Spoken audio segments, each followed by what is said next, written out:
This human is really creeping me out. It's almost like he's looking right at me.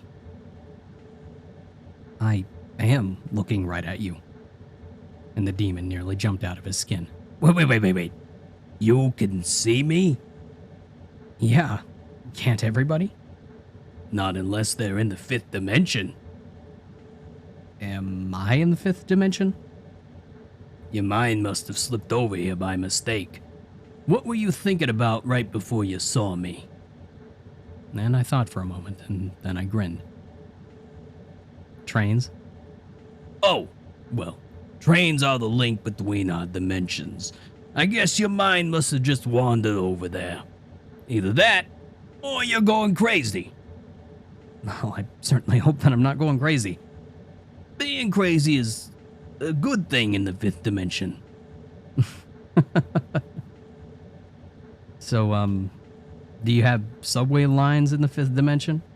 Of course. How else would we get to work? But you've got wings. Yes, but who wants to fly?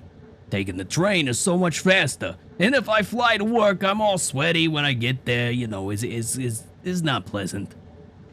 So, what do you use your wings for? I put them over my head when it rains. Can I see? Yeah, sure. My hair blew back as he swooped his enormous wings over his head. You're pretty funny. Are you okay? You seem sad. Yeah. Say, would you like to see a magic trick? Okay. The demon reached up and tugged a big rainbow handkerchief out of his snout. He must have pulled out about 20 feet before he ran out. Man, that's pretty good. But then I stopped laughing when I realized that I wasn't holding my dad's hand anymore.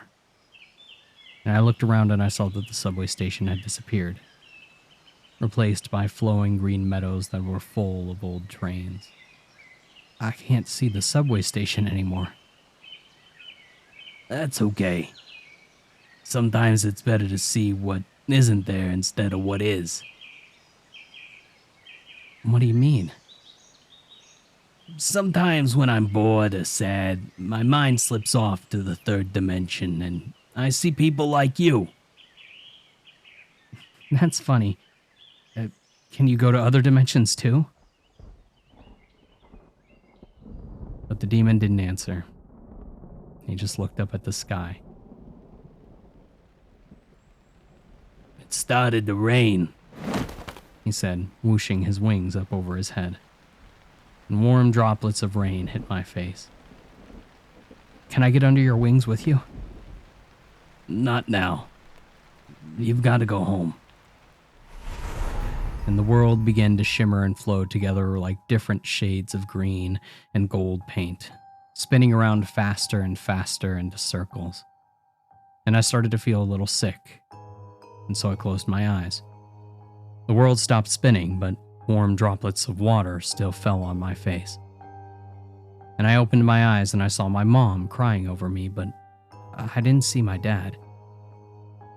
"Where's Dad?" I asked her. "Did he bring me home?" "Yes, darling," she said, although she didn't look at me when she said it.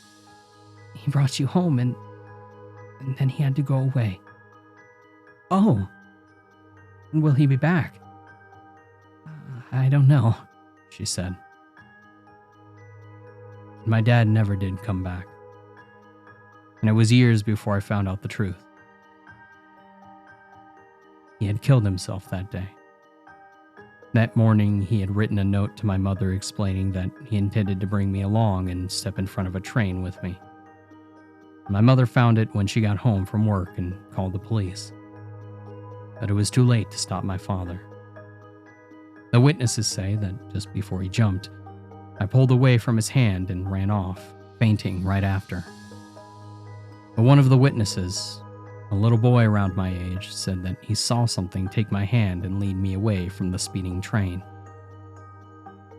He said that it was a monstrosity tall and looked like a furry creature with leathery black wings and an anteater's snout.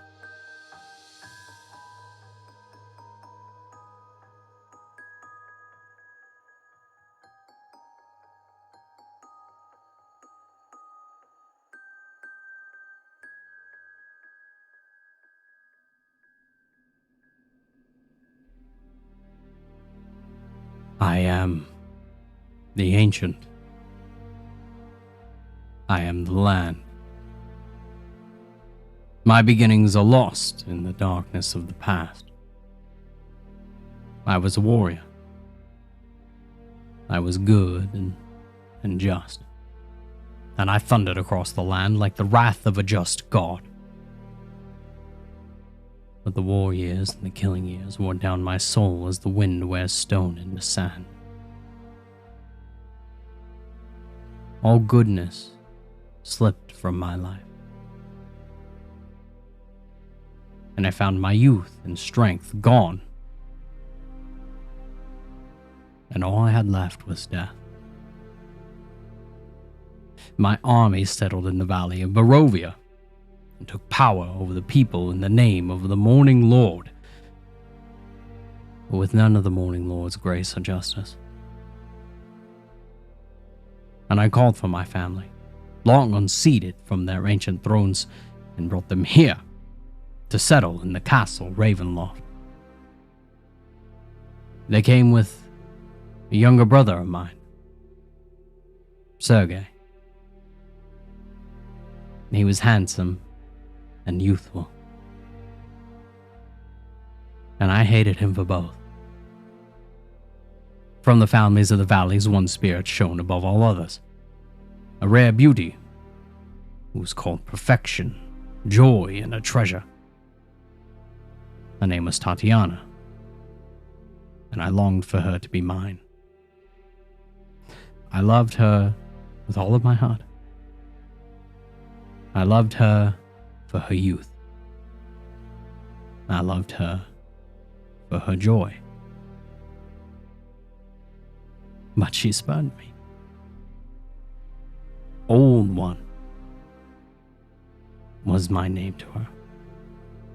Elder, then brother. And her heart went to Sergei. They were betrothed.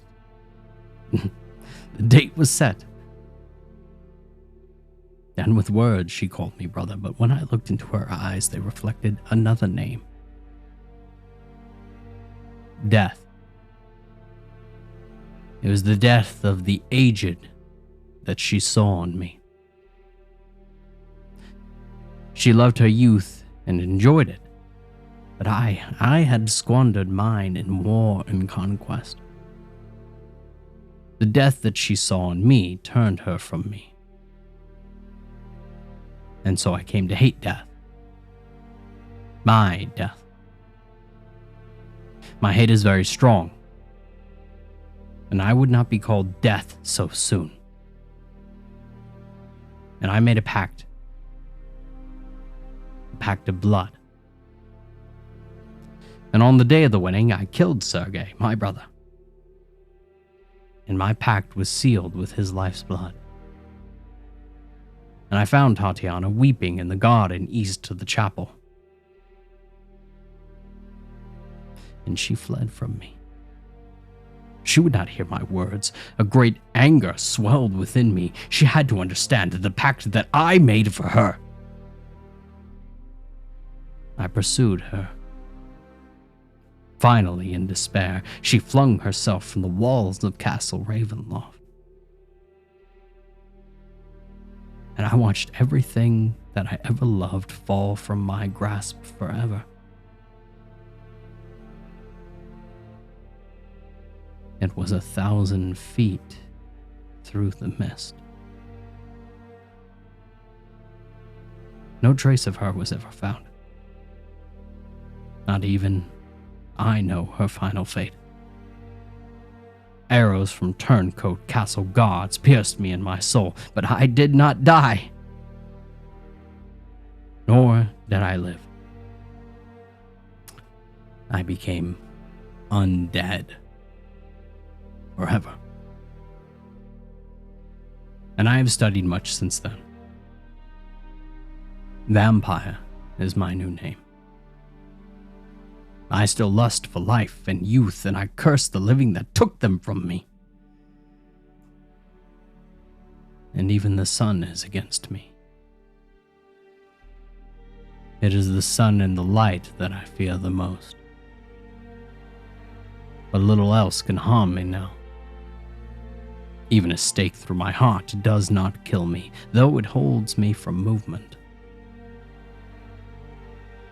And that sword, that cursed sword that Sergei bore, I must dispose of that awful tool. I fear and hate it as much or as more than the sun. And in the years I have often hunted for Tatiana. I even felt her within my grasp. But she ever evades me. She taunts me. What will it take to bend her love to me? And I now reside here, in the halls of Ravenloft, alone amongst the dead, the memories, and the hate. I live among the dead and sleep beneath the very stones of this hollow castle of despair. And one day perhaps I shall seal shut the walls of the castle so that none may disturb me. But not yet. No, not yet. Because once again I sense her. Tatiana. For she calls to me.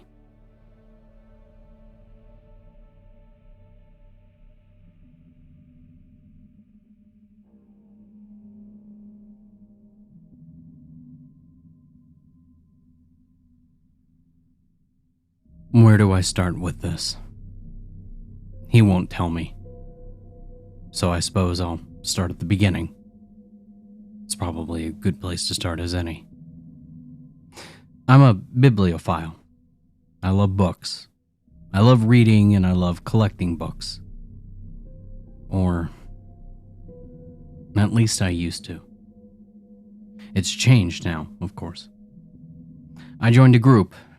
It was a local book club in the hopes of meeting new people. I had just come out of a shitty relationship and I was now low and feeling pretty hollowed out. Most of my friends were her friends, and when we split up, they mostly sided with her.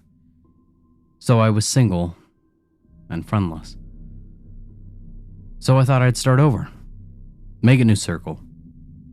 And I saw on Reddit that there was a life hack about local interest groups as a way to find some like-minded fellows. So naturally I thought, what about a book club? It was a good club, but it changed lately. It's much more serious. Not so much fun as it was from the start. See, a lady called Tara ran the book club. She was single and pretty, but also pretty strange, a hippie guru kind of girl. And I decided early on that she and I were not going to socialize outside of the club. The club met once a fortnight here in her cottage, all low beams, exposed stonework, and log fires. The first couple of meets were okay, I guess. Fun, like I said. The people were quite nice, really.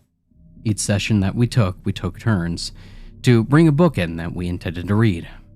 Everyone else had to source the same book and read it as well as have it ready for the next meet. And we actually did that. This wasn't one of those book clubs where everyone used the book thing as an excuse to meet and chew the fat. And I liked the fact that we read the books and then talked about them. I liked the fact that they were proper bibliophiles like me. I had liked that.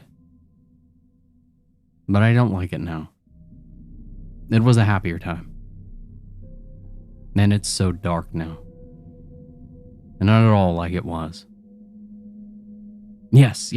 I'm typing. It was my turn to choose a book. So I went for a walk.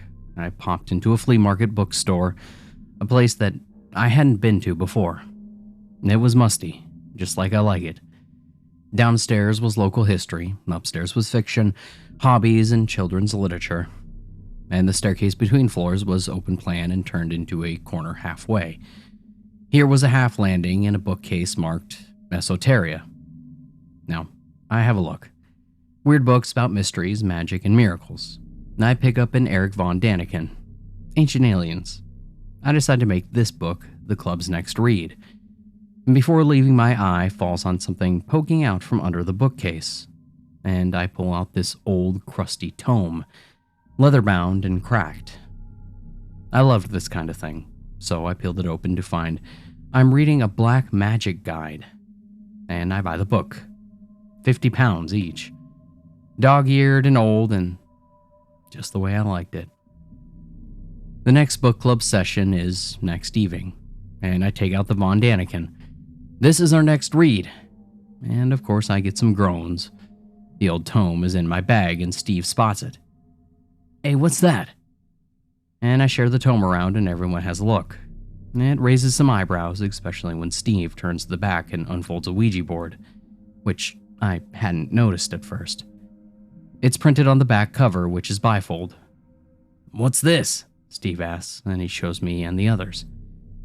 And it's a poem, written around the edge.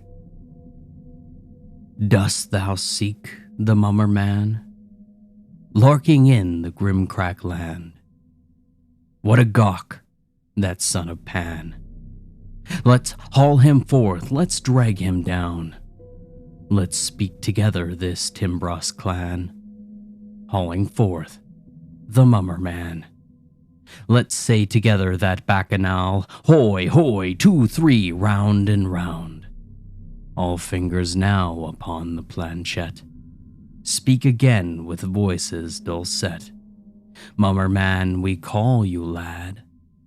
Come play with us, and make us glad. The group debate. Play with the board and intone the chant, or not. I wasn't fussed, but Tara wouldn't. She was frightened. But the others are skeptics. Don't believe in that mumbo-jumbo. So we give it a go with a grin and a laugh, and Steve and me and anyone who wants to join in. We put fingers on the planchette and recite the chant. And when we reach the last word, the planchette doesn't move and nothing happens. I get bored and I put the book away. We go on with the rest of our evening. But Tara is tense, and I ask her what her problem is. There's nothing in the Ouija board, I tell her. It's nonsense. And she's trembling, and I laugh. I tell her that I'd go and put the book in my car if it would make her feel better. But she wouldn't answer. Annoying, so annoying. And I said, that's annoying. Hippie guru. It's a tiresome thing. We used her house, but she's a useless hippie. I can see him, she cried out. Who? The mummer man, she said. Tara's bullshit act, I called it. Yeah, okay. Someone clears the air with a smirk. Shall we get back to the books? But Tara's not letting go. A quivering finger towards the door. He's coming. No, for fuck's sake. I have to concur. Horror movie cliches to embellish the terror drama. Attention-seeking. Always the same. And I take out my phone. The camera on. What are you doing? Asked Steve. Getting a photo of the mummer man. What else? And then everything changes. Clickety-clack. Everything changes lickety-split. Imagine if you were living a life where one day you find a door to another world, but the world is reality and yours is a sham. Your life is delusion and rules and truths written by a liar whom you admire. Like watching your killer slide the knife across your belly, dipping the tip into the button, pushing and pushing and pushing so that everything sinks like a piece of elastic to show a curve of space. See how the gravity sinks? See how the blood bubbles up? None of it is real. Only the pain is true. This is how I felt. You can buy my feeling if you like. 50 pounds to you. I don't know what he is, but he's here now. Where Tara said he would, in the hallway, dashing into the room. Small, shapeless, wrapped in brown, a wild mane and tiny feet flapping. His mouth is filled with sharp little teeth and a tongue like a swollen slug. He screams like a moon calf. His eyes bulge and they roll as they land on us in turn. And he claims us by name and wants his fun. And we scream too. Clamber up the backs of our chairs like chimpanzees, curse and trip in our haste to get the fuck out of the way. And he tears through the room and then goes through the other door. And we can hear slapping as he runs. And his screams fade to a faraway mumble. Describe the sounds that I made. A scream like a pig if you stuck it with a knife, sliced it sideways and bled it in a bucket. He's over me now, making me right. Sometimes in my head like a smell. I'd like to sleep, but he won't let me. He wants me to write, and then maybe he'll send me into a nightmare where we can spend time alone. And it's been a while since he first appeared in the night, like goblin mummer man screaming his delight. We all ran for the door. Some were giggling, all part of a wonderful hoax, a silly mask, a funny man playing the part by me and Steve, probably. They hadn't seen the door to reality was open. The lie revealed. Tara was first, skinny legs running. She knew the truth. She threw the door open, but no street or night. Only her bedroom. And we were upstairs. Nobody remembered going upstairs. We wanted out, not up. And we charged downstairs. They were pale with the sick feeling. What the fuck are you two up to, huh? Jim to me and Steve. I grab the front door and I throw it open. Let me out into the night. Out! Such sweet delight. But no. Tara stares back. I'm in her bedroom, and the others behind her, staring at me. What the fuck? Jim scowls, eyes so wide I can see the fleshy red. There's mumbling, and I turn around. Dost thou seek the mummer man, larking in the grim-crack land? What a gawk, that son of Pan! Let's haul him forth, let's drag him down.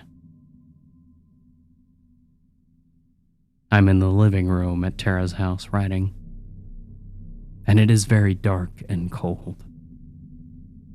I don't remember how I got here. I suppose the mummer man delivered me. There is no out, only in. Out was fake, never was, only this, only now, the dark, the cold, his mumbling sound.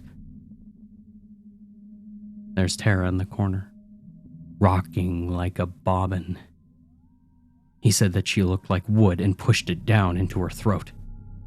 She has to look up now or she'll choke on her neck. He made her hurt with those hooks. She gargles like drowning in pig fat, but he won't stop. It's been days, I think. I'm hungry, but what is food? All I know is typing so that way you can read. Read it out loud if you like. It might make you feel. Now we're downstairs, walking with our chins down, a line of naughty children. He wanted the air to be cold so that way our eyeballs would freeze. He'd pop them out and slip them in a cup and crack them like eggs with a silver spoon. Then he'd ask us one by one if we'd be so kind as to bite off our fingers and serve them on a plate. Tasty soldiers to dip in the goo. It's only a bit of blood, so please don't cry. You're spoiling dinner for everyone else. He'd run in circles. Hallway, living room, dining room, kitchen, hallway, screaming and screaming, eyeing us to check that we're good. And Jim stopped speaking when the mummer man kissed him. His head is a cave, and the edges quiver. He's gone larking in the Grimclack land, where something bad will do bad things to him until there are no tears left. Can I go home? I ask, and I sound pathetic. Like I did when I was little and Mummy didn't like muddy trousers. I want Mom. Hey, shut the fuck up, Steve growls from the darkness. He's an animal now from Never Never Land, naked and squatting as a fawn, pulling bits off. Left leg first. He has to twist the long bone and I hear his knee pop like a cap. Once upon a time in a nursery rhyme, the mummer man mangled father time. Steve is saying a pretty song. There's a lot of blood on the floor and he's sitting in it. The mummer man watches me with his visible eye while he sucks it up through a straw. That's dirty, I say. Mom wouldn't like a mess. It's okay. Steve shakes his leg to empty the blood. He's cleaning it up. That back now. Get back to writing or you'll be next. Okay, I'm doing it. Maybe if I do, then I can go home. Or maybe not. Huh? Well, that about wraps it up. I don't know what else to write. The spell is done, and now I have to type the final score. Mummer man, we call you lad. Come play with us. And make us glad. I'm to take his picture one last time. Click and flash. And in the dark, the nursery rhyme. I see him in the flash. It makes me cry and shuffle until there's a wall at my back and nowhere left to go. He wants to see you. He likes you to watch. Would you like to? I asked him to make it dark because I don't like to see him and his favorite. So he grants me a wish. He likes me. I brought him from reality into the shame. That's why he left me for last. His fingers will feel strange in my hair as they tug. Blood will go into my eyes when the clumps come out. Then it will be even darker. He doesn't like me screaming, so I'll have to hook my mouth at either side, one finger here, one finger there, tongue stuck out, and pull as hard as I can. Yes, it will hurt. But I am to think of Mom. She'd want me to be brave. Anyway, I won't be allowed to stop. Not until I've peeled apart like an orange. And when my eyes fall out and I won't be able to see anymore anyway, that'll be okay. He says I won't want to see what comes after that. A pinch and a tug. You may feel a little prick.